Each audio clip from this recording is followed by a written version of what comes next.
माँ गायत्री के समीप बैठने से हमें क्या लाभ होते हैं, माँ गायत्री के समीप बैठने से हमें माँ गायत्री क्या प्रदान करती है। तो पुराणों में एक उल्लेख है कि स्वर्ग में लोक में देवों के पास एक कामधेनु गाय है। वह गाय अमृतमय दूध देती है और ये दूध पीकर देवता लोग, सभी देवता लोग कैसे है, सदा संतुष्ट है, सुसंपन्न है और प्रसन्न है।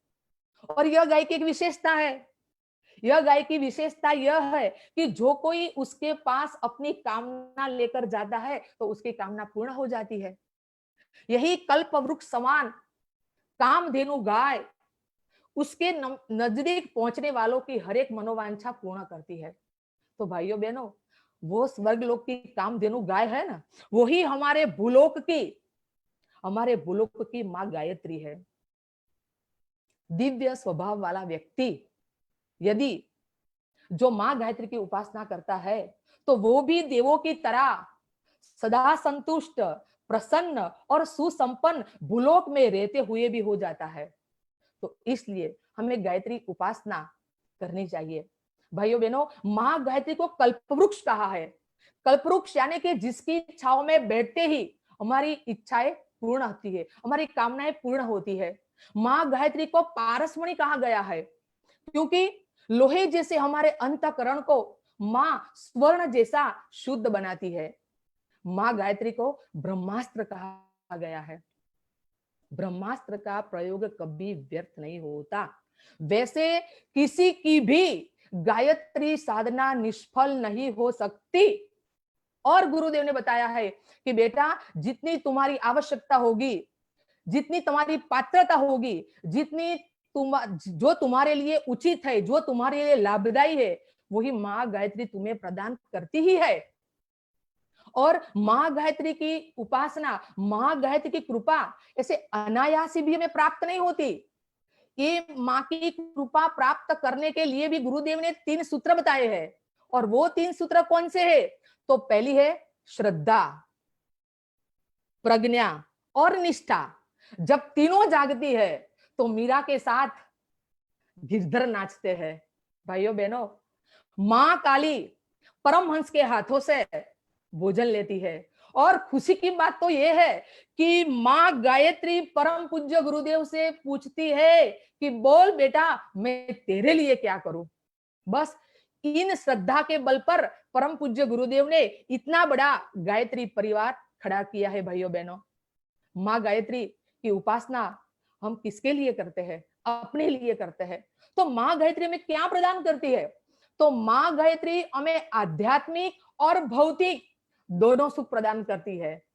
वैसे हम संसार में रहते हैं, आध्यात्मिक सुख तो पहला नंबर का है, पर हम क्या चाहते होंगे? हम भौतिक सुख ज्यादा चाहते हैं। हमें भौतिक सुख की लालसा होती है। हमारे पास भी flat, Fiat, phone, fan, furniture हो, हमारे पास भी सब सुखी सुविधाओं के साधन हो, ऐसी हमारी कामना रहती है, हमारी लालसा रहती है।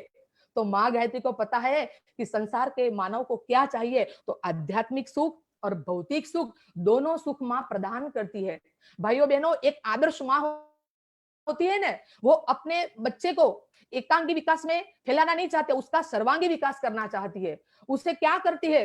तो एक माँ अपने बच्चे को संसार में भटकना देना भी नहीं चाहती और संसार असार है, संसार में रहना नहीं है, ऐसा कह के उसे संसार से पलायन भी होने नहीं देना चाहती। ऐसे ही भाइयों बहनों, माँ गायत्री हमें 2 प्रकार के आध्यात्मिक सुख देती है। और 2 प्रकार के आध्यात्मिक सुख में अथर्ववेद में कहा गया है कि सुता मया वरदा वेद माता प्रचोदयांताम पावमानी द्विजानाम आयु प्राणम प्रजाम पशुम कीर्तिम द्रविणम ब्रह्म वर्चस्वम मह्यम दत्वा व्रजत ब्रह्मलोकम। तो माँ 5 भौतिक सुख हमें कौन से देती है? हम क्यों उपासना माँ की करते हैं? तो परम पूज्य गुरुदेव ने कहा है कि माँ गायत्री के साधक को 5 भौतिक सुख मिलते हैं। वो कौन से हैं? तो आयु, प्राणम, प्रजाम पशुम, कीर्तिम और द्रविणम। तो पांचों में परम पूज्य गुरुदेव कहते हैं कि बेटा, आयु, आज स्वाभाविक मनुष्य की एक महत्वाकांक्षा है कि मनुष्य जीना चाहता है। किसी को ऐसा बोलो कि आपको कितने दिन जीना है, आप क्यों जीने चाहते हो, क्यों जीना चाहते हो, तो ये प्रश्न अटपटा लगेगा। आज हर एक संसार के मानव को जीने की इच्छा है, क्योंकि वास्तविकता तो यही है कि आया है सो जाएगा, राजा रंक फकीर, कई सिंहासन चढ़ गए, कई पाव बन गए जंजीर। सबको आने की खुशी है, किसी को जाने की खुशी नहीं है। किंतु माँ गायत्री हमें आयु प्रदान करती है, और आयु उसका मतलब क्या होता है, आजीवन युवा रहे हम। ऐसा नहीं कि हम ऐसा वैसा जीवन जिए, हम कैसा जीवन जिए, हम स्वस्थ जीवन जिए और हम निरोगी जीवन जिए। जैसे महर्षि वशिष्ठ, तो हम जानते हैं कि महर्षि वशिष्ठ जो रघुकुल के राजा दिलीप से लेकर भगवान राम तक वो राजगुरु के रूप में रहे, तो इतनी लंबी आयु प्राप्त करना कोई सामान्य बाबत नहीं है भाइयों बहनों। महर्षि विश्वामित्र, तो उनका वर्णन भी, उनके संकेत भी हमें मिलते हैं कि राम के पूर्व से लेकर द्वापरिक तक विश्वामित्र का वर्णन मिलता है। अभी चलो अभी की बात बताए कि गायत्री के प्रखर उपासक आनंद स्वामी, तो आनंद स्वामी अभी भी स्वर्गवासी हुए, 94 साल की उम्र में, बच्चों की तरह स्फूर्ति थी। तो गुरुदेव बताते हैं कि बेटा आयु तो चाहिए, पर आयु कैसी चाहिए, तो आयु प्राणम, दूसरी विभूति मां प्रदान करती है, प्राणम यानी कि प्राणवान जीवन चाहिए, यानी कि तेजस्वी जीवन। और जो व्यक्ति प्राणवान होता है वो जहां भी जाए, अकेला भी जाए, तो एक नई फिजा, एक नई उमंग और एक नई चेतना जहां भी जाए वो पैदा कर सकता है, वो अकेला ही चलता है। वैसे प्राणहीन व्यक्ति किसको कहते हैं, जो पड़े रहते हैं, कुछ करना नहीं है, खाना खाओ, पीना पियो और बस ऐश आराम करो, ऐसी जिंदगी नहीं, हमें क्रियाशील जीना है। हमारा एक एक मिनट कीमती है, हमारा एक एक दिन कीमती है। हर दिन ऐसा गुजारो कि रात को चैन से सो सको, हर रात ऐसी गुजारो कि सुबह अपना चेहरा किसी को दिखा सको, और जवानी ऐसी गुजारो कि बुढ़ापे में किसी के सामने हाथ फैलाना ना पड़े, और बुढ़ापा ऐसा गुजारो कि मौत को भी शर्म आ जाए। सारी जिंदगी हमें कैसा जीना है, स्फूर्तिवान, प्राणशील। परम पूज्य गुरुदेव कहते हैं कि बेटा अकेला अभिमन्यु क्या करता है, अकेला अभिमन्यु चक्रव्यूह को चिरता हुआ आगे निकल जाता है। अरे क्या बात है, अकेले हनुमान जी अजय रावण की लंका में कूद पड़ते हैं। ये प्राणवान व्यक्ति है। हमें प्राणवान बनना है, हमें स्फूर्तिवान बनना है। इसलिए गुरुदेव ने कहा है कि आयु तो चाहिए, पर आयु हमें कैसी चाहिए, आयु हमें प्राणवान चाहिए। हमारे लिए एक एक मिनट कीमती है। समय के पास इतना समय नहीं है कि दोबारा हमें समय दे सके। इसलिए गुरुदेव ने कहा है कि बेटा तुम्हारा एक एक क्षण कीमती होना चाहिए, हमें प्राणवान, हमें स्फूर्तिवान होना चाहिए। ये माँ दूसरी विभूति देती है, और तीसरी विभूति है प्रजाम पशु। भाइयों बहनों, यह भी मनुष्य की एक सहज आकांक्षा है।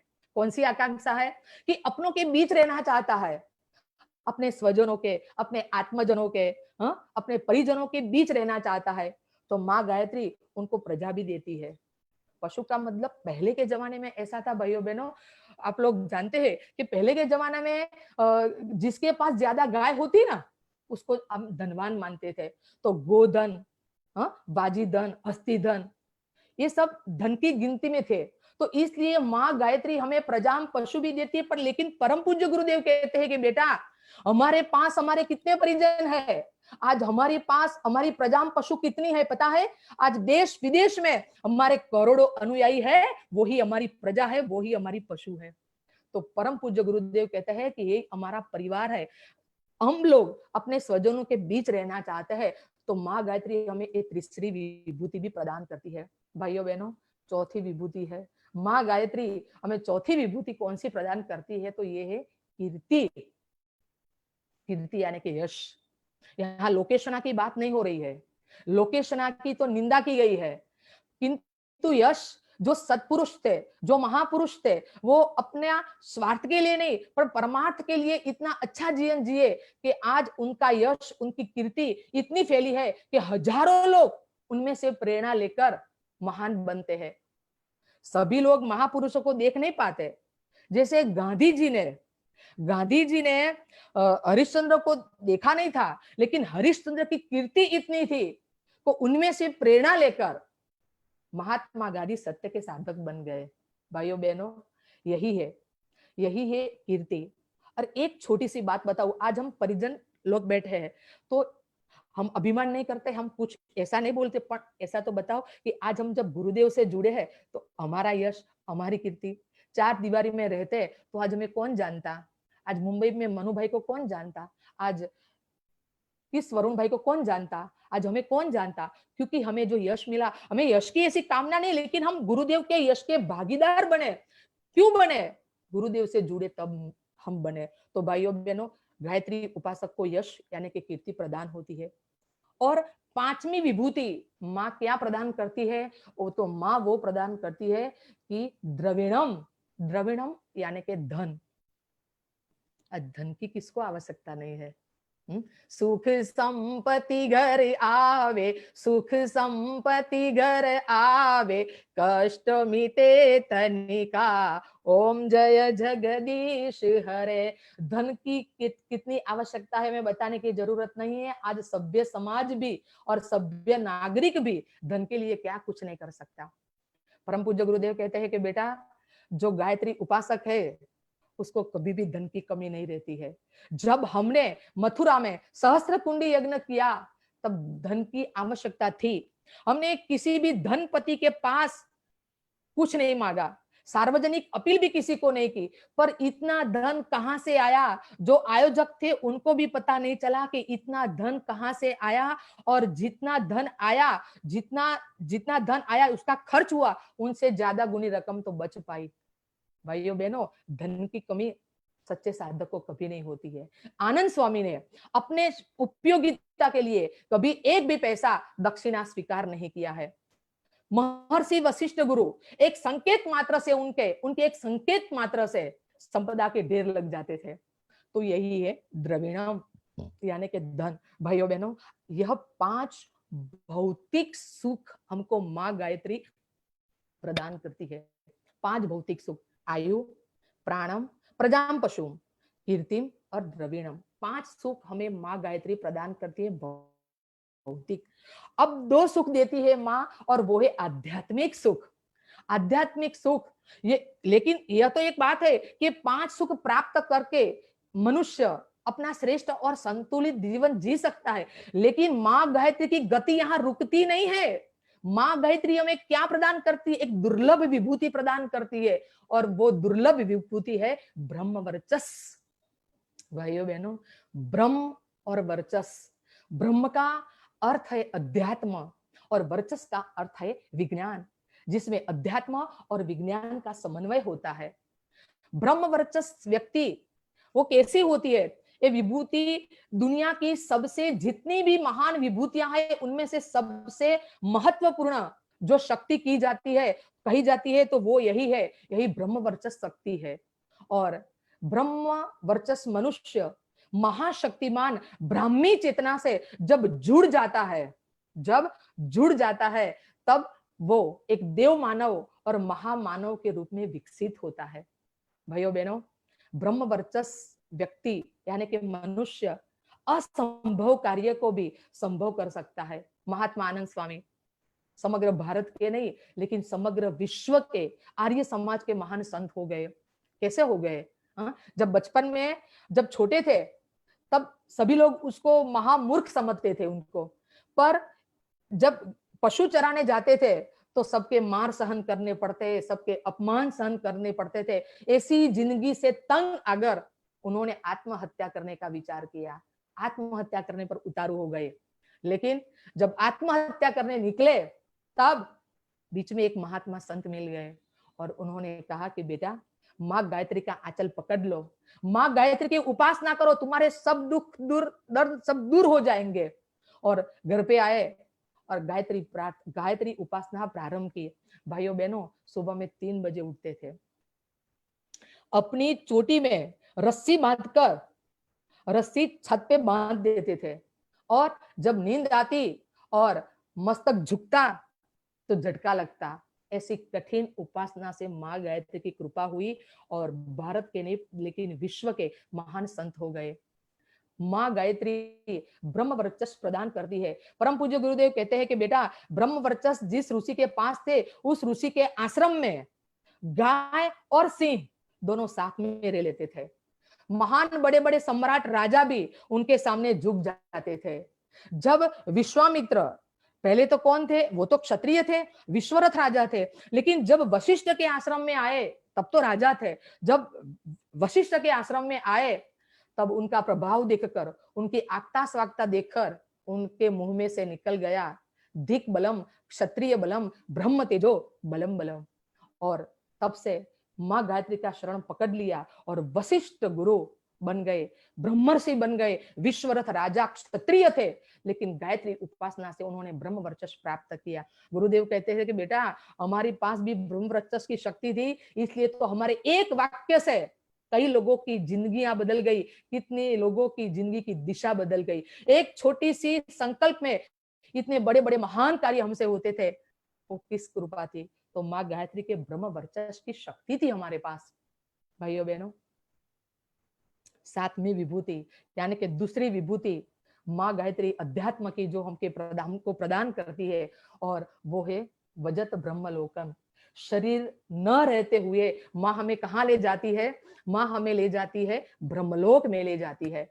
तो भाइयों बहनों, माँ गायत्री है, 5 भौतिक सुख, 2 आध्यात्मिक सुख हमें देती है। इसलिए तो माँ गायत्री को समग्र विश्व की माता कहा है, क्योंकि समग्र विश्व के संकटों को दूर करने का जो सामर्थ्य है तो वो माँ गायत्री में है। इसलिए तो माँ गायत्री को विश्व की माता कहा गया है। माँ गायत्री को देवों की माँ कहा गया है, क्योंकि हर एक देवता भी माँ गायत्री के शरण में आते हैं, तो वो देवों की माँ है और वेदों की भी माँ है। क्योंकि वेद कहां से निकले हैं? तो गायत्री मंत्र में से निकले हैं। ओम भूर्भुवस्व, इनमें से ऋग्वेद निकला है। तत्सवितुर्वरेण्यम, इनमें से यजुर्वेद निकला है।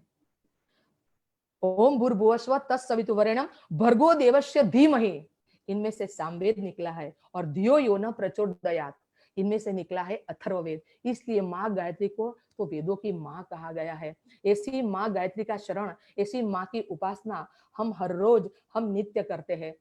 लेकिन भाइयों बहनों, आज गायत्री उपासना क्या है? हम गायत्री उपासना कैसे करें? तो गायत्री मंत्र ही गायत्री उपासना है। गायत्री मंत्र को गुरु मंत्र कहा गया है। क्यों कहा गया है? कि पहले तो भारतीय परंपरा थी, इसमें गुरुकुल परंपरा थी। भारतीय संस्कृति में गुरु परंपरा थी, और गुरु परंपरा में जब बच्चे 7-8 साल के हो जाते थे, इतनी आयु में उनको गुरुकुल में भेज दिया जाता था। और गुरुकुल में पहले जनेऊ संस्कार और गायत्री दीक्षा बच्चों को दी जाती थी। इसलिए गायत्री महामंत्र गुरु मंत्र कहा जाता है। भाइयों बहनों, गायत्री मंत्र हम सब करते हैं, हम सब गुरुदेव से जुड़े हैं। लेकिन आज गायत्री मंत्र का अर्थ क्या है, आज मैं आपको बताना चाहती हूँ। तो भाइयों बहनों, 24 अक्षर का गायत्री महामंत्र है। ओम, शुरुआत होती है ओम। ओम का अर्थ क्या है? ओम यानी कि परमात्मा का वैदिक नाम है। अ उ म, ओम। भूर्भुवः स्वः, भू यानी पृथ्वी लोक, भुवः यानी अंतरिक्ष लोक, स्वः यानी कि स्वर्ग लोक, तीनों लोकों में व्याप्त है। तो तत्स यानी कि ते। आप मुझे प्रश्न पूछोगे कि बेन जी कौन, 3 लोकों में व्याप्त कौन है? तो अगला पद आएगा सवितु। भाइयों बहनों, यही केंद्र बिंदु है गायत्री मंत्र का। हम किससे मांगते हैं? वैसे तो हम गायत्री सदमति का मंत्र है, सद्बुद्धि का मंत्र है। दुनिया में वही जरूरी है कि हम किससे मांगते हैं और क्या मांगते हैं। अरे मांगो उसी से जो देख खुशी से और कहे ना किसी से। हम किससे मांगते हैं और क्या मांगते हैं? तो हम किससे मांगते हैं? तो सविता देवता से मांगते हैं। अगला पद हमारा है सवितु। भाइयों बहनों, ये हमारी ब्लैंक लाइन है, इसमें क्या भरना है सवितु में? तो मैं ऐसा बताती हूँ कि गायत्री मंत्र में सवितु पद है, तो सविता यानी कौन? तो सविता यानी भगवान सूर्य का प्राण तत्व, भगवान सूर्य का प्रेरक बल, प्रेरक तत्व। सूर्य तो हमें दिखाई देता है, लेकिन सविता हमें दिखाई देते नहीं है। जैसे शरीर हमारा दिखाई देता है, पर अंदर का आत्मा हमारा नहीं दिखाई देता। आत्मा से यह शरीर चलता है, वैसे ही सारा संसार जो भाइयों बहनों चलता है तो सविता की शक्ति से चलता है, पर हम देख नहीं पाते सविता को। बस यही सविता देवता संसार का प्रेरक बल है, भगवान सूर्य का वो प्रेरक बल है, और सूर्य की चेतना है, वही है सवितु, और वही सवितु जो समग्र सृष्टि का संचालन सविता देवता करता है, जिनको हमने कहा है परमात्मा। अब सारी सृष्टि का संचालन जो परमात्मा करता है, तो सृष्टि में कितने धर्म के लोग, कितने जाति के लोग हम लोग रहते हैं, तो सब परमात्मा के हम संतान है, लेकिन हम हिंदू है। हमने परमात्मा ये है, हमने परमात्मा को किस रूप में देखा, तो हमने परमात्मा को क्या कहा, भगवान कहा। हम हिंदू है, हमने भगवान को ईश्वर कहा है। जो मुसलमान है उन्होंने परमात्मा को क्या कहा, उन्होंने परमात्मा को कहा अल्लाह।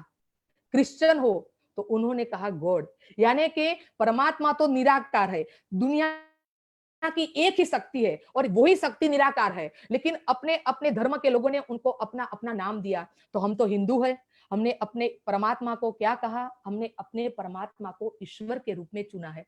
अब हमारी बात करें हम, ईश्वर तो हमारा निराकार है, वो भी निरवयव है, हम भी उनको देख नहीं पाते, लेकिन हमने क्या किया, हमने हिंदू ने इस भगवान को, इस ईश्वर को, किसी ने राम कहा, किसी ने कृष्ण कहा, किसी ने दुर्गा कहा, किसी ने भगवान विष्णु कहा, किसी ने मां गायत्री कहा।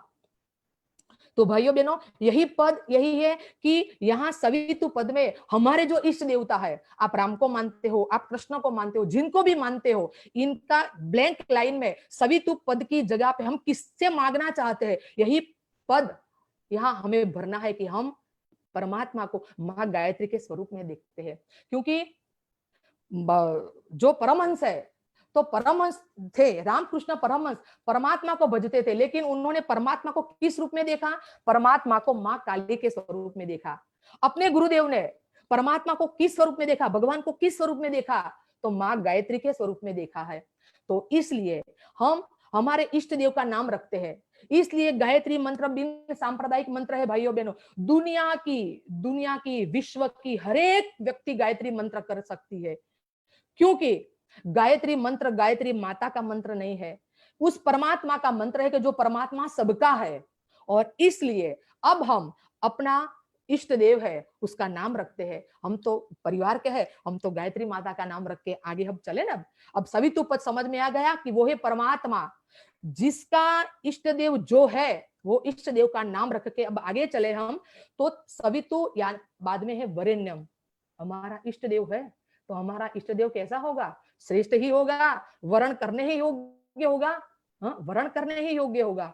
तो जिसका भी जो इष्ट देव है वो कैसा होगा, वर्ण करने होगा। तो हम वर्ण करते हैं माँ गायत्री का, भगवान राम का, भगवान शिव का, जो भी हमारे इष्ट देव है, हाँ, उसका हम वर्ण करते हैं। और जो वर्ण किया है वो हमें कुछ तो देंगे ना, कुछ तो भगवान हमें देंगे। क्या करते हैं भगवान, हमें क्या बनाते हैं, तो भर्गो देवस्य, भर्ग यानी हमें तेजस्वी बनाते हैं। हमारा इष्ट देव है तो हमें तेजस्वी बनाते हैं। और दूसरा क्या करते हैं, देवस्य, हमें कैसा बनाता है, देव स्वरूप बनाते हैं, हमें देवता बनाते हैं। हमको नर में से नारायण बनाते हैं, हमें पुरुष में से पुरुषोत्तम बनाते हैं, और गुड मैन में से गॉडमैन बनाते हैं। हमारा इष्ट देव है, हमारा परमात्मा है, हमारी माँ गायत्री हमें क्या प्रदान करती है, हमें क्या बनाती है, हमें तेजस्वी बनाती है और हमें देव स्वरूप बनाती है। धीमहि, वो मेरे इष्ट देव को मैं धारण करता हूं, मैं ध्यान करती हूँ। हाँ? ऐसे इष्ट देव। अब लास्ट पद अगत्य का है। अब हम क्या मांगते हैं, तो गायत्री मंत्र में सद्बुद्धि मांगी गई है।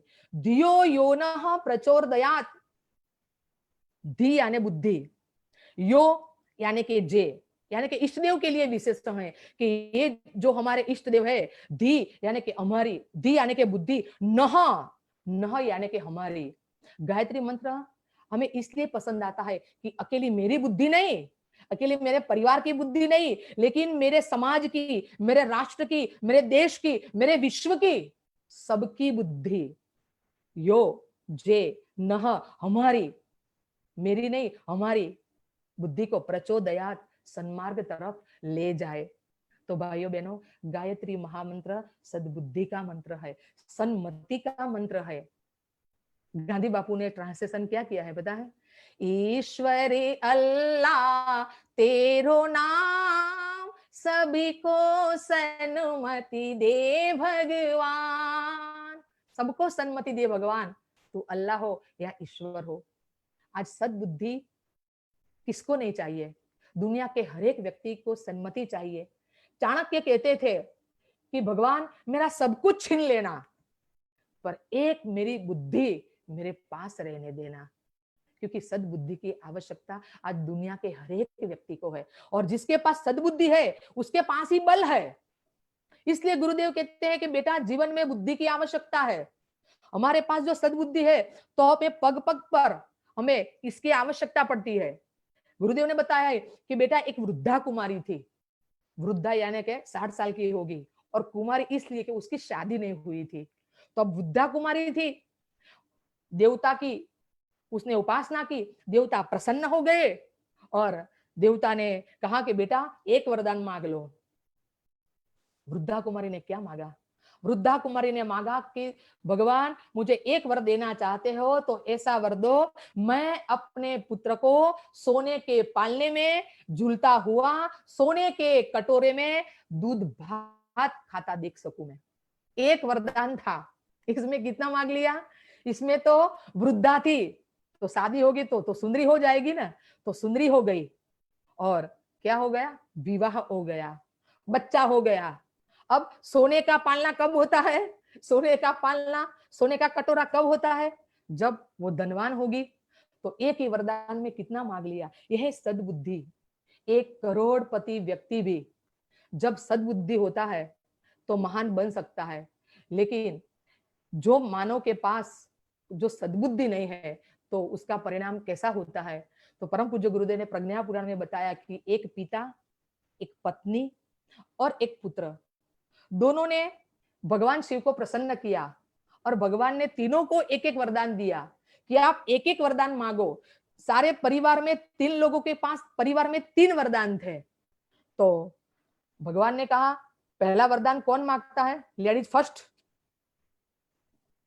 तो पत्नी ने कहा कि भगवान ऐसा करो, मुझे एक सुंदरी बना दो, क्योंकि वो भी होगी ज्यादा उम्र की और उसको पति पसंद नहीं होगा शायद।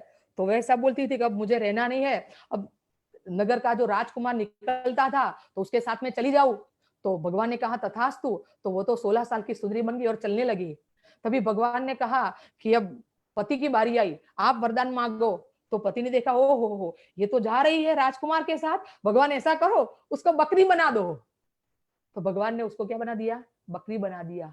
अब बेटे का वरदान बचा, बेटा तू मांग ले। बेटे ने सोचा अब मेरी माँ बकरी हो गई तो अब मेरी माँ को फिर से वापस तो लाना पड़ेगा, रोटी कौन खिलाएगा? तो बेटे ने कहा कि भगवान मेरी माँ जैसी है वैसे मुझे लौटा दो। भगवान ने कहा तथास्तु। तीनों जैसे थे वैसे हो गए। किसी के पास कुछ आया? यहाँ सद्बुद्धि का अभाव है। इसलिए गुरुदेव कहते हैं कि बेटा हमें सन्मति चाहिए। और एक बात मैंने पहले जो बताई कि हम किससे मांगते हैं और क्या मांगते हैं। तो गायत्री मंत्र सन्मति का मंत्र हमने परमात्मा के पास मांगा है, हमने मां गायत्री के पास मांगा है। और क्या मांगा है? हमने सन्मति मांगी है। सद्बुद्धि की आज मनुष्य को आवश्यकता है। एक राजा था, आज उनका जन्मदिन था, तो सारे राज्य में उन्हें भेंट सौगात दे दी। लास्ट में सोचा कि अब जेल खाने में जो कैदियां है तो कैदियों को भी मैं कुछ गिफ्ट दे दूं। तो निकला, पहले कैदी को पूछा कि आपको क्या चाहिए? तो पहले ने कहा मुझे कटोरा टूट गया है, मुझे कटोरा चाहिए। दूसरे ने कहा मुझे थाली चाहिए। तीसरे ने कहा मेरा कमरा साफ सफाई नहीं होता, मुझे अच्छा कमरा चाहिए। हाँ, किसी ने ये मांगा, किसी ने ये मांगा। लेकिन लास्ट में जो कैदी था, राजा उसके पास गया और कहा कि तुम्हें क्या चाहिए? तो उसने कहा मुक्ति चाहिए। राजा इतना खुश हो गया, राजा इतना खुश हो गया कि हाँ, अरे हाँ, क्या मांगा उसने? मेरे गौरव के समान इसने मांगा है। तो जिसके पास मांगते हो उसका गौरव बढ़ना चाहिए। राजा के पास कटोरा मांग के क्या करोगे? राजा के पास कपड़े मांग के क्या करोगे? राजा के पास जूते मांग कर क्या करोगे? राजा के पास तो मुक्ति मांगनी चाहिए। वैसे ही हमें मां गायत्री के पास क्या मांगा है? तो मां गायत्री के पास गायत्री मंत्रों में हमने सद्बुद्धि मांगी है। तो भाइयों बहनों, गायत्री मंत्र का ये अर्थ मैंने बताया। अब गायत्री मंत्र का तो अपना अर्थ है, गायत्री मंत्र का अपना प्रभाव है कि जो माँ गायत्री हमें क्या करती है, सन्मति प्रदान करती है। तो अब मेरी बात यहाँ ये है कि हम लोग ऐसा क्या करें कि इस मंत्र का प्रभाव हमारे ऊपर पड़े, गायत्री उपासना हमारी कैसे हमारे जीवन में उतरे। अपना तो प्रभाव है, हाँ एसी का प्रभाव तो है, पर हम क्या करें तो एसी चालू हो जाए। वैसे हम माँ गायत्री की उपासना तो करते हैं, पर ऐसा क्या करें कि गायत्री मंत्र का प्रभाव हमारे जीवन पे पड़े, हम पे पड़े, हमारे परिवार पे पड़े। तो भाइयों बहनों, गायत्री मंत्र के 24 अक्षर है। गायत्री मंत्र शुरू कहां से होता है, तत्स से होता है। तत्सवितुर्वरेण्यम भर्गो देवस्य धीमहि धियो यो नः प्रचोदयात्। तो आगे के जो 5 अक्षर है, बस उनको ही हमें जीवन में उतारना है भाइयों बहनों। वैसे तो कठिन है, भगवान से हम प्रार्थना करेंगे इस जन्म में नहीं तो अगले जन्म में भी, हाँ हमारे भीतर ये प्रवेश करा देना, क्योंकि वो तो कठिन है। 24 अक्षर में अगले जो 5 अक्षर है, जो पंचाक्षर है ओम भूर्भुवस्व, उसको भाइयों बहनों हम बोलते हैं व्याहृति। व्याहृति का मतलब क्या होता है, तो हमारी गुजराती भाषा में उसको बोलते हैं उद्गारवाचक शब्द, यानी कि विस्मयवाचक शब्द।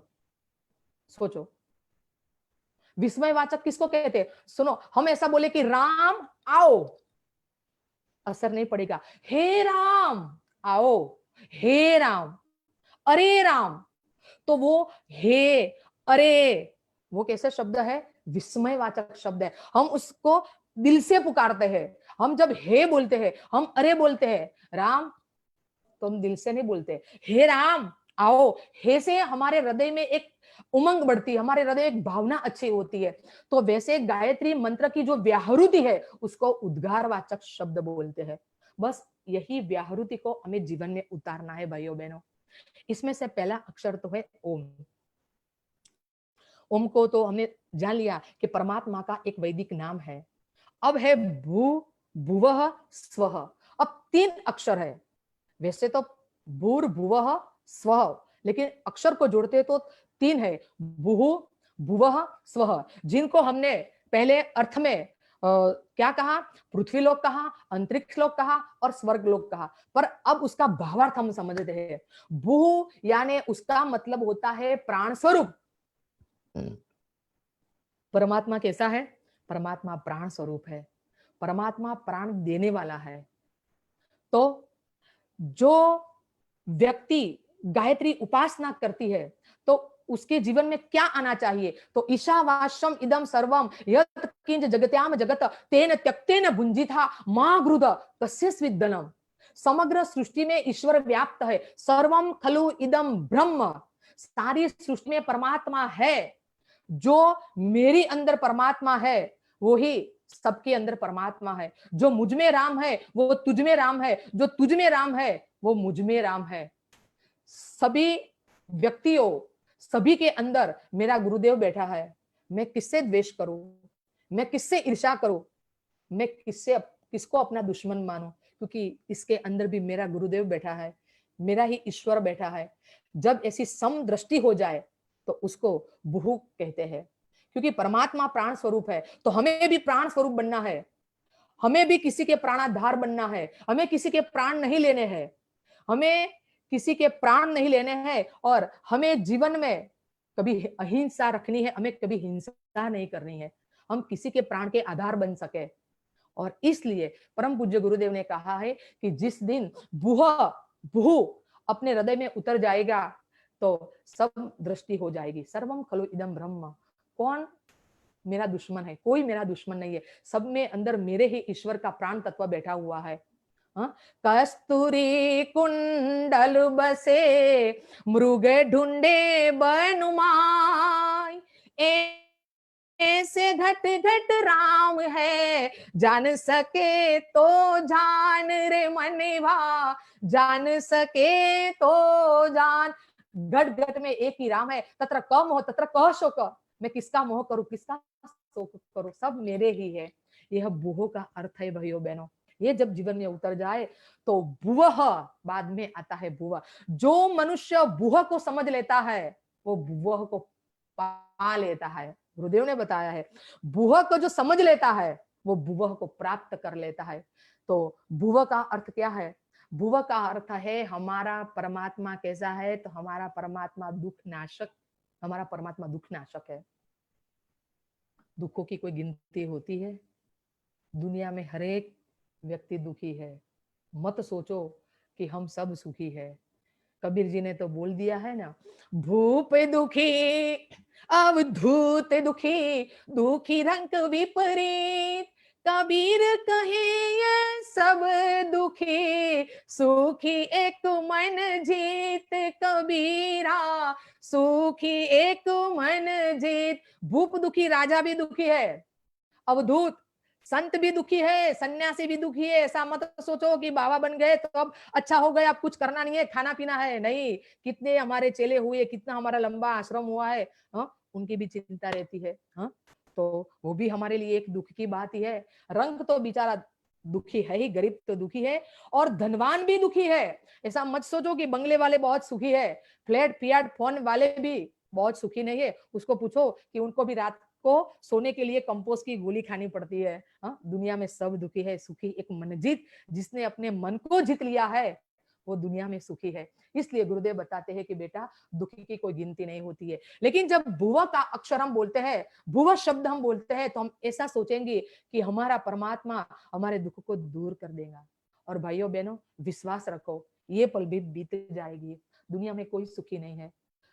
कठिन परिस्थितियां तो आती ही रहती है जीवन में, संघर्ष तो आते ही रहते हैं। जैसे रात और दिन एक समय के पहलू है, वैसे ही सुख और दुख जीवन रथ के चक्र के वो एक पहलू ही है। तो इसलिए हमें कठिन परिस्थितियों से घबराना नहीं है। माँ गायत्री बोलती है कि बेटा मेरी उपासना करो, तुम्हारे दुख की ये पल भी, तो हमारा परमात्मा दुख नाशक है। हम जब जिस दिन हम सबके अंदर एक प्राण तत्व देखेंगे, सबके अंदर हमारा राम देखेंगे, उस दिन हमारे लिए कोई दुख नहीं होगा। इसलिए हमारा परमात्मा कैसा है? हमारा परमात्मा दुख नाशक है। भाइयों बहनों, तीसरा अक्षर है वो है स्व। हमारा परमात्मा कैसा है? तो परमात्मा सुख स्वरूप है। परमात्मा सुख स्वरूप है। परमात्मा सच्चिदानंद है। परमात्मा सच्चित और आनंद स्वरूप है। और परमात्मा के पास ही आनंद मिलता है। और हम कहाँ ढूंढते हैं? हम मकान में ढूंढते हैं, हम सुख धन में ढूंढते हैं।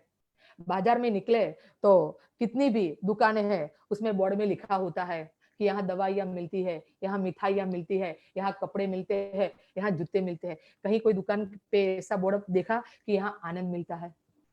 आनंद बाजार में नहीं मिलता। आनंद किसके पास मिलता है? परमात्मा के पास मिलता है। ईश्वर के समीप बैठने से हमें आनंद मिलता है, वहां हमें सुख मिलता है।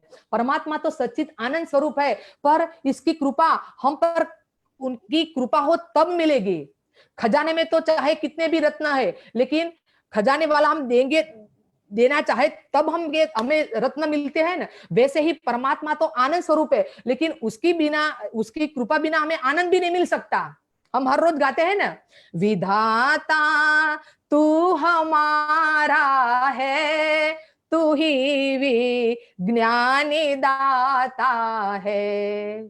भगवान ही विज्ञान दाता है। बिना तेरी कृपा नहीं कोई आनंद नहीं पाता। जब उनकी कृपा नहीं होती ना, तब हमें आनंद नहीं मिलता। भाइयों बहनों, परमात्मा सुख स्वरूप है। इसलिए हमें गुरुदेव कहते हैं बेटा सुखी रहो और दूसरों को सुखी बनाओ, तो आप स्वयं सुखी बन जाओगे। हम हर रोज प्रार्थना करते हैं, सर्वे भवन्तु सुखिनः, सब सुखी हो जाते हैं। जब सब सुखी हो जाते तो इतने मंदिर मस्जिद बंद नहीं हो जाते, प्रार्थनाएं बंद हो जाती ना। सर्वे भवन्तु सुखिनः, सर्वे सन्तु निरामया, सभी लोग स्वस्थ रहते हैं। जो सभी लोग स्वस्थ रहते हैं तो इतने हॉस्पिटल, इतने दवाखाने कहाँ जाते? हम बोलते हैं सर्वे सन्तु निरामया, सर्वे भद्राणि पश्यन्तु। हम क्या बोलते हैं? सर्वे भद्राणि पश्यन्तु, सब लोग कल्याणकारी देखे सबको। पर सब कल्याण देखते हैं हमारा? नहीं। पर गुरुदेव कहते हैं बेटा क्रिया की प्रतिक्रिया होती है। जब हम किसी के बारे में अच्छा सोचेंगे ना, हम किसी के बारे में जब अच्छा सोचेंगे, तो जिसके बारे में हम अच्छा सोचते हैं उसकी तो गारंटी नहीं है हमारे पास, पर हम अच्छे बन जाएंगे। दूसरों की सुख के लिए हम जितना सोचते हैं उसकी हमें गारंटी नहीं है कि वो सुखी बने या नहीं बने, पर लेकिन हमारी सोच ऐसी है कि सब सुखी बने, तो सबकी तो गारंटी नहीं है, लेकिन हमारी गारंटी है कि हम सुखी हो जाएंगे, क्योंकि इंसान जैसा सोचता है वैसा ही बनता है, गुरुदेव ने कहा है। जब हम दूसरों की अच्छी सोच रखेंगे दूसरों के लिए, तो भगवान हमारा अच्छा करेंगे। तो परमात्मा कैसा है? परमात्मा भाइयों बहनों सुख स्वरूप है। ऐसे परमात्मा को हम भूर भुवः स्वः, यानी कि 3 जो व्याहृति है जो हमारे जीवन में उतर जाए, तो भाइयों बहनों हमारा जीवन धन्य हो जाता है। तब हमें गायत्री का जो प्रभाव है, मंत्र का प्रभाव है, हमारे जीवन में उतरता है। और माँ गायत्री हमें कभी भी निराश नहीं करती है।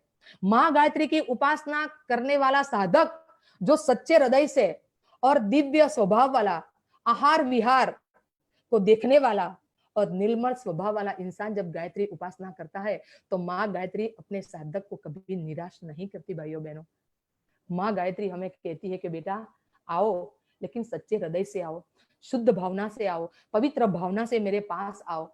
हर रोज नियमित हम साधना करते हैं, तो हमारा समय भी निश्चित होना चाहिए, हमारा स्थान भी निश्चित होना चाहिए, हमारे मंत्र की गति भी नियत होनी चाहिए।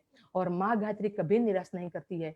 जब ये सत्य घटना है ईरान की, ईरान का बादशाह जब वो राज सिंहासन पर बैठा था, तब एक फकीर आया। तो फकीर जब आया उसके द्वार पे, तो फकीर ने पहरेदार को बोला कि मैं एक गरीब, मैं एक कंगाल, मैं एक अभावग्रस्त, मैं एक अज्ञानी फकीर हूं, मुझे राजा से मिलना है। तो पहरेदार ने सोचा कि फकीर लगता है जो मैं राजा को समाचार नहीं दूंगा तो वह अल्लाह बला कुछ कर देगा, मुझे तो राजा को बोलना ही है। तो पहरेदार राजा के पास गया और कहा कि राजा, आज कोई फकीर आया है और आपसे मिलना चाहता है। आज राजा खुश में थे। राजा ने कहा ले आओ उनको। और जब फकीर को लेकर पहरेदार राजा के पास आया, अब तक फकीर बोला कि राजा, मैं एक श्रीमंत, मैं एक धनवान, मैं एक ज्ञानी और मैं एक श्रेष्ठ फकीर हूं। बीच में से पहरेदार ने टोक दिया कि मत बोलो, राजा ये झूठ बोलता है। वो बाहर ऐसा बोलता था कि मैं कंगाल हूं, मैं अभावग्रस्त हूं, मैं गरीब हूं। अब तुम्हारे पास आने के बाद उनकी भाषा तो बदल गई। राजा ने कहा कि फकीर, तुम 2 बातें क्यों करते हो? जो कहना है वो साफ साफ कहो, तुम कौन हो? तब बहुत अच्छा जवाब एक फकीर देता है। फकीर कहता है कि राजा, जब मैं तेरे दर पे था, जब मैं तेरे दर पे था, तब मैं अभावग्रस्त था, तब मैं गरीब था, तब मैं अज्ञानी था। लेकिन तेरे पास आया तो मैं श्रीमंत हो गया, मैं ज्ञानी हो गया, मैं धनवान हो गया, मैं महान हो गया। क्योंकि तेरे पास आने के बाद भी जो मैं कंगाल रहता, मैं अभावग्रस्त रहता, मैं अज्ञानी रहता, मैं भिखारी रहता, तो तेरा ईरान का तख्तो ताज शर्म से झुक जाता। अरे तेरा मुगट शर्म से झुक जाता। तेरे पास आने के बाद मैं श्रीमंत हो गया।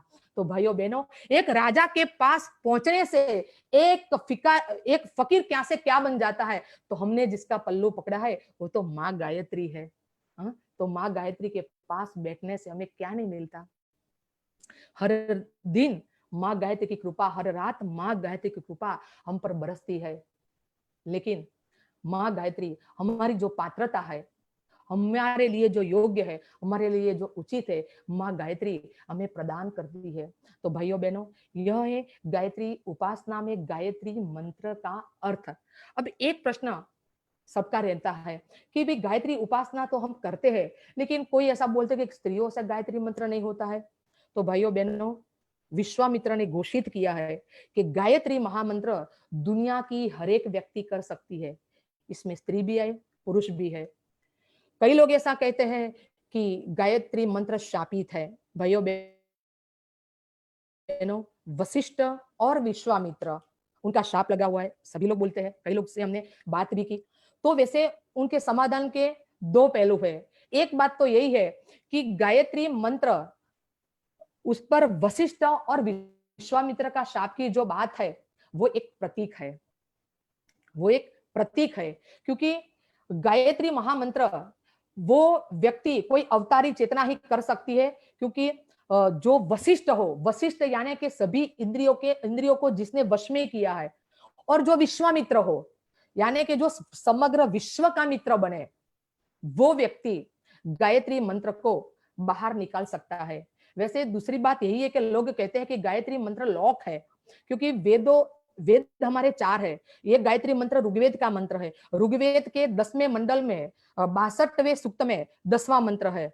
और कोई ऐसा बताते हैं, सभी लोग बताते हैं कि गायत्री मंत्र भी ऐसे गायत्री मंत्र अंदर ही था, लेकिन गुरुदेव ने बाहर निकाला है, क्योंकि गायत्री मंत्र ने 24 लाख के 24 महापुरुष चरण किए। जो कोई अवतारी चेतना 1.25 करोड़ गायत्री महामंत्र करती है, तो वो मंत्र को बाहर निकाल सकती है। तो भाइयों बहनों, हमारे परम पूज्य गुरुदेव ने 5,76,00,000 यानी करीब इतने ही मंत्र परम पूज्य गुरुदेव ने किए हैं।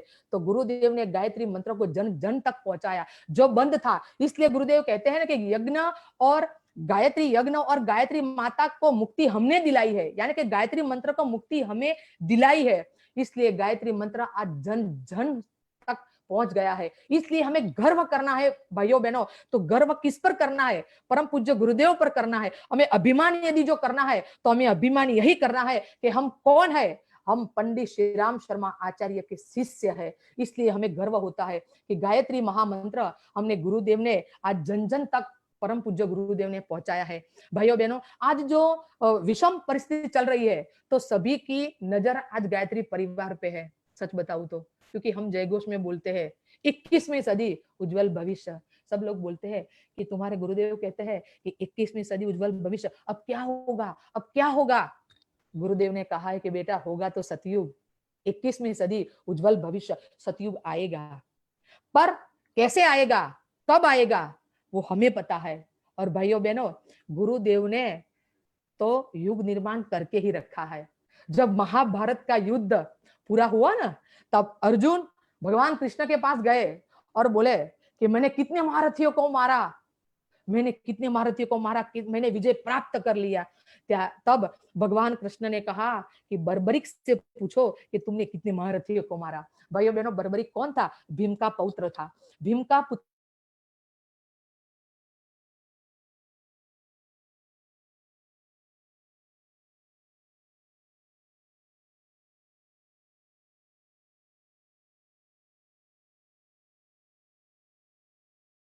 को मारा। और जब अर्जुन को लेकर भगवान कृष्ण पहुंचे, तब अर्जुन ने कहा कि मैंने कितने महारथियों को मारा।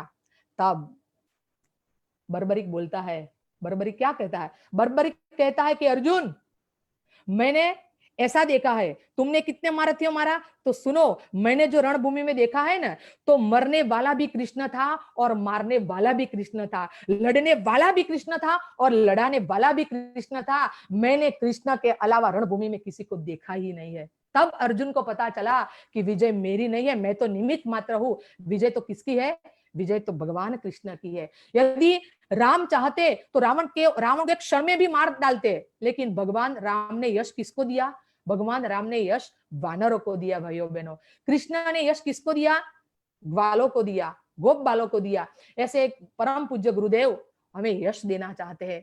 गुरुदेव कहते हैं कि बेटा, युग निर्माण तो मुझे करना है, लेकिन आप मेरा काम करो, मुझसे जुड़ जाओ, आप मेरा काम करो, मैं आपकी जिम्मेदारी लेता हूं। और गुरुदेव ने कहा है कि बेटा, हमें कितनी रातों रो रो के बितानी पड़ी है। लोग हमें समझते हैं कि हम ज्ञानी हैं, हम महान संत हैं, लेकिन हम कोई ज्ञानी नहीं है, हम कोई महान संत नहीं है, हम तो प्रेम के सौदागर है।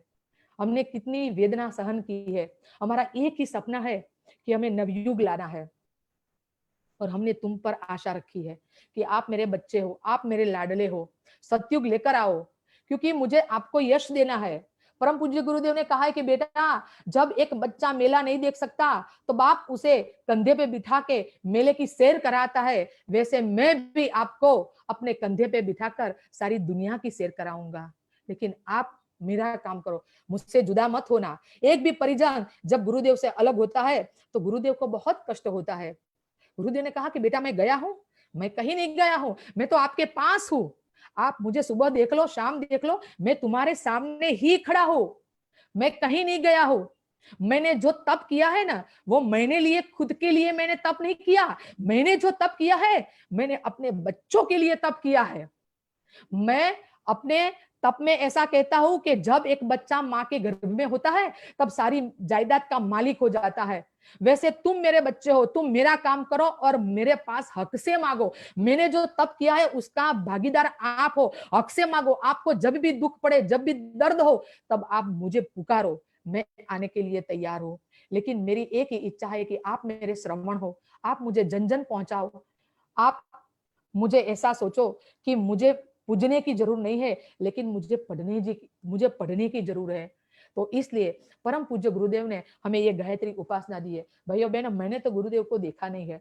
मुझे ऐसा लगता था कि मेरे गुरुदेव कैसे थे, हाँ? जब एक नजर मिली होती तो नजर तेरी बदली तो नजारे बदल जाते, और कश्ती को मोड़ा तो किनारे बदल जाते। लेकिन गुरुदेव के जो विचार है, गुरुदेव का जो साहित्य है, उनसे हम जुड़े हैं। तो भाइयों बहनों, परम पूज्य गुरुदेव ने हम पर बहुत बड़ी आशा रखी है। गुरुदेव जहां भी हो वहां अपने गर्व से बोल सके कि मेरे परिजन मेरा काम करते हैं। बस हमारी घर की जिम्मेदारी, हमारी जो भी जिम्मेदारी है, हमें गुरुदेव पर छोड़ देनी है और गुरुदेव का काम हमें करना है। भाइयों बहनों, गुरुदेव ने हमें जो दिया है, तो गुरुदेव ने तो जितनी पुस्तकें, जितनी किताबें लिखी है ना, भाइयों बहनों, मैं तो इतना बोलती हूँ कि जितनी किताबें गुरुदेव ने लिखी है ना, तो इससे ज्यादा जितने हम गायत्री परिवार के भाइयों बहने हैं ना, जो अपने जीवन में गुरुदेव ने जितना काम किया, एक एक परिजन उस पर पुस्तक लिख सकता है। तो गुरुदेव के जितनी पुस्तक लिखी है, उससे ज्यादा पुस्तक गुरुदेव के चमत्कारों की हमारे जीवन पे बनती। पर गुरुदेव कहते थे कि हम क्या है, हमने किसी को नहीं बताया है। हम क्या है, जो दुनिया जान जाती तो दिल्ली से शांति कूट तक की लाइन लग जाती। पर हमने गृहस्थ आश्रम का पर्दा रखा है। भाइयों, देवदूत आया पर हम पहचान नहीं सके। राम आए पर किसी ने राम को, अयोध्या वासियों ने राम को नहीं पहचाना। सब ऐसा कहते थे कि ये कौन है, ये तो दशरथ का लाला है, ये तो कौशल्या का लाला है। लेकिन बाद में पता चला कि जो आए थे वो तो दिव्य महासत्ता खुद परमात्मा थे। वैसे भी हमारे गुरुदेव हमारे बीच आए, हम पहचान सके या नहीं पहचान सके मुझे तो पता नहीं है, लेकिन हमने तो गुरुदेव को देखा नहीं है। लेकिन आज जो भी काम करते हैं तो हम अंदर गुरुदेव का एहसास करते कि चलो गुरुदेव का काम मिला। आज वरुण भाई का जब फोन आया तब बहुत खुशी मिली कि इतने दिन लॉकडाउन में हम थे, कुछ काम नहीं मिला था, पर एक काम तो अच्छा मिल गया कि चलो आज हम अपनों के बीच जा रहे हैं। अप्रत्यक्ष होते भी हुए भी हम प्रत्यक्ष पहुंच रहे हैं। तो भाइयों बहनों, हमने गुरुदेव ने जो दिया है, गुरुदेव का साहित्य है, तो गुरुदेव का साहित्य तो बहुत बढ़िया है। गुरुदेव का साहित्य इतना अच्छा है। हम सेल्समैन है, अब कमी तो किसमें है, हम सेल्समैन में ही होगी ना। बाकी जब भी कोई भी व्यक्ति टीवी पे जब भी कोई गायत्री मंत्र बोलता है, तब हमारे रोंगटे खड़े हो जाते हैं कि ये तो हमारा गायत्री मंत्र है। हाँ, हमारे गुरुदेव के जो विचार कोई बोलता है तो हमारे रोंगटे खड़े हो जाते हैं कि ये तो हमारे गुरुदेव के विचार है। तो गुरुदेव ने तो लास्ट में कहा कि बेटा मुझे काम तो करवाना है, तुम नहीं करोगे तो और कोई कर लेगा, लेकिन काम तो मेरा होके रहेगा। तो भाइयों बहनों, अंत में समय तो हो चुका है। मेरी इतनी ही प्रार्थना है कि हम सब गुरुदेव से जुड़े और गायत्री महामंत्र हम हर रोज करते हैं, थोड़ा चेंज करके अपनी आत्मा को पवित्र करके। अब जो भी थियरी है वो तो हमने सुनी, इस जन्म में नहीं तो अगले जन्म में भी भगवान एक जन्म ऐसा हमारा दो कि हम गुरुदेव को पा जाए। क्योंकि भगवान कृष्ण ने भी अर्जुन को कहा है कि अर्जुन, एक जन्म में मुझे कोई नहीं मिलता, बहुनाम जन्मनाम अंते ज्ञानवान माम प्रपद्यते। अनेक जन्मों के बाद मीरा मीरा होती है, नरसिंह नरसिंह होता है और तुलसी तुलसी होते। एक जन्म में मीरा मीरा नहीं बन सकती। वैसे हमारे कितने भी जन्म हो जाए और एक बार गुरुदेव की कृपा हम पर हो जाए, ऐसी भावना के साथ हमें हर रोज गायत्री महामंत्र करना है। ऐसी भावना के साथ आज वरुण भाई का मैं खूब खूब धन्यवाद देती हूँ। मनु भाई को मैं पहचानती नहीं हूँ, लेकिन अपरोक्ष रूप से भी उनका मैं अभिवादन करती हूँ। और हमारे चाणस माँ के गायत्री परिवार के जो मुंबई जो रहते हैं, वो हमारे गोविंद भाई, इन्होंने मुझे ये चैनल दी, तो उनका भी मैं आभार व्यक्त करती हूँ। और आप सबको मेरा जय गुरुदेव। खूब खूब धन्यवाद दीदी। आपने गायत्री को कैसे जीवन में उतारते हैं, गायत्री का मीनिंग क्या है, गुरुजी ने क्या लिखा है, शास्त्रों में क्या लिखा है, इतना सरल भाव से, इतना मर्मज्ञ वे से आपने हमको बताया दीदी। आपका खूब खूब धन्यवाद। और मैं सभी परिजनों का भी धन्यवाद कहता हूँ कि आपने इतना ध्यान से सुना और दीदी ने इतना सरल वे से हमको बताया है गायत्री मंत्र का मीनिंग, गायत्री उपासना कैसे उसको उतारा जाए, गुरुजी ने क्या किया और गुरुजी कैसे हमारे साथ हैं और उन्होंने हमको कैसे गायत्री मंत्र दिया। तो मैं दीदी का खूब धन्यवाद करना चाहता हूँ। मैं पूरी गुजरात टीम का भी, जिगर भाई का भी खूब खूब धन्यवाद करना चाहता हूँ कि उन्होंने गुजरात के सारे परिजनों को जोड़ा। तो मैं जिगर भाई को अनम्यूट करता हूँ, वो अपनी ओर से 2 शब्द कहें। जिगर भाई। आपको नहीं दिखा?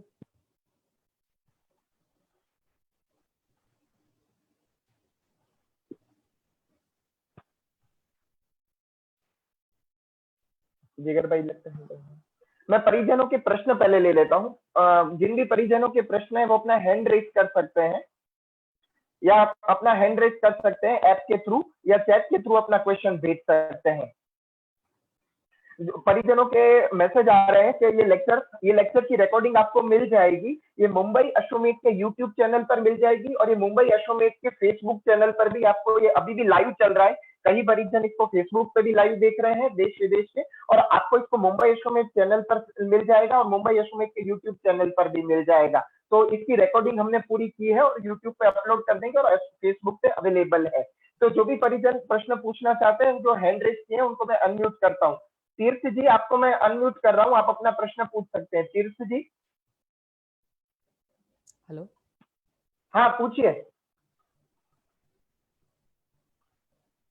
हिम्मतनगर से डॉक्टर एएस अपर्णा जी, हिम्मतनगर से अपना प्रश्न हमारे पूछिए। गुजरात से।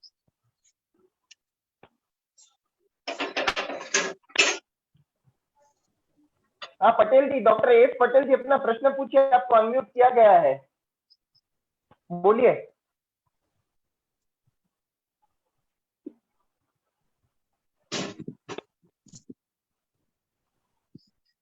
इनका दीदी, आप, मैं चैट के प्रश्न लेना चाहूंगा। हम्म। ममता दीदी। हाँ, बोलो बोलो। हाँ, चैट में एक प्रश्न आया है कि गायत्री उपासना में गुरुजी ने 3 चीज कही है। क्या लिखा है? नियत संख्या, नियत समय और नियत स्थान। इसका मतलब क्या होता है गायत्री उपासना में? अच्छा, गुरुजी ने हाँ। 3 रूल्स बताए, नियत संख्या, नियत समय और नियत स्थान। तो ये क्या है, इसका क्या प्रभाव पड़ता है? अच्छा, भाइयों बहनों, जो हमारा नियत समय होता है, नियत स्थान होता है, क्योंकि हम जब उपासना करते हैं हर रोज सुबह में, जैसे कोई बड़ी बात नहीं है, हम परिजन सब उठते ही 5 बजे। तो जैसे हम 5 बजे उठते हैं, तो हम 5:30 बजे आज बैठे, हर रोज बैठे, तो एक ओरा होता है, एक चक्र बनता है हमारे पास। क्या कि हर रोज जैसे हम 99 से गायत्री परिवार में मैं जुड़ी हूं, तब से लेके आज तक जो गायत्री मंत्र हम करते हैं, तो कोई दिन ऐसा होता है कि समय थोड़ा आगे पीछे हो जाता है, लेकिन जब एक चक्र बनता है, एक ओरा बनता है, जिसके कारण से हमारे मस्तिष्क में, परम पूज्य गुरुदेव कहते हैं कि बेटा जो नियत समय होगा, तो आज कैसा हो, आज हम 5 बजे उठे, कल हम 6 बजे उठे। वैसे तो हम जहां भी जाए, कहीं भी, चलो हम हरिद्वार गए, तो हरिद्वार जाते वक्त हम तो ट्रेन में बैठे हैं, अब हम क्या करेंगे? तो 5 बजे तो नहाना धोना तो है नहीं, पर गुरुदेव ने कहा है कि बेटा मानसिक एक औरा बनाना है हमें, कि हर रोज नियत समय में। और हमारी कितनी माला होती है? हमारी 10 माला होती है, 11 माला होती है, 15 माला होती है। वैसे तो गुरुदेव बताते भी है, कई बार 3 माला सब लोग करते हैं, 5 माला तो हमें आवश्यक करनी ही चाहिए। गायत्री मंत्र के उपासक है तो 5 माला तो हमें हर रोज नित्य समय पे करनी ही है। तो जैसे हम हर रोज एक चक्र में करते, एक चक्र बनता है हमारा, इसलिए वो हमें ज्यादा फलदायी मिलती है। हमें हमारे लिए वो नियत रूप में करने से हमें क्या मिलता है? एक चौक्कस प्रकार का लाभ मिलता है। जैसे पता है कि एक मुसलमान भाई थे, और हर रोज नमाज पढ़ते थे, और नमाज पढ़ते पढ़ते जो जगह थी वहां एक खड्डे पड़ गए थे। तो वो कैसा बताते हैं कि भाई ईश्वर ने, अल्लाह ने मेरी नमाज कबूल की हो या ना की हो, मुझे उससे परवाह नहीं है, लेकिन मेरी नमाज अल्लाह को पता है। ऐसे ही हमें ऐसा करना है कि हमें फल पे आशा रखनी है। हमें हर रोज नियमित क्रम से जो हम करेंगे, तो उसका एक वाइब्रेशन होगा, एक चक्रव्यूह बनेगा, इसलिए हमें अच्छी तरह से उसका लाभ मिल सकता है। इसलिए नियत समय होना चाहिए, इसलिए मैं बोलती हूँ। और दूसरा प्रश्न? जब के साथ एक संतोषी दीदी ने पूछा है कि जब के साथ ध्यान, गुरुजी ने हमेशा कहा है जब के साथ ध्यान करना चाहिए, उसका क्या हाँ सिग्निफिकेंस है और ध्यान क्या करना चाहिए? हाँ हाँ। तो परम पूज्य गुरुदेव ने नाद योग भी दिया है। नाद योग के साथ भी हम ध्यान में ऐसे क्या है कि जब हम बैठते हैं, तो ध्यान में हम क्या बोलते हैं? गायत्री महामंत्र बोलते हैं। ध्यान से क्या होते हैं? हम एक ही